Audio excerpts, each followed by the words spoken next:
मुंबई पोलिसला विचारलेला प्रश्न आहे. प्रश्न कसा आहे बघा. 2.5 चे 20% किती?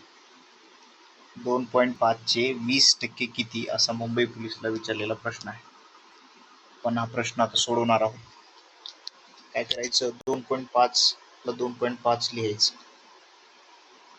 चे म्हणजे गुणिले 20% म्हणजे 20/100 केलं. 5 न भाग जातो 2 वेळी, 5×20, 5 2 10, 420 आलं. 4 1 4, 4 5 20, 5 आलं. 5 ने या संख्येला भाग द्यायचा. 5 1 5, 5 5 25 लिहिलं.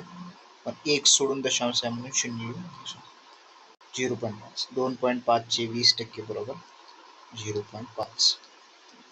हे तुमचं उत्तर येणार आहे आणि मुंबई पोलिसला विचारलेला प्रश्न आहे.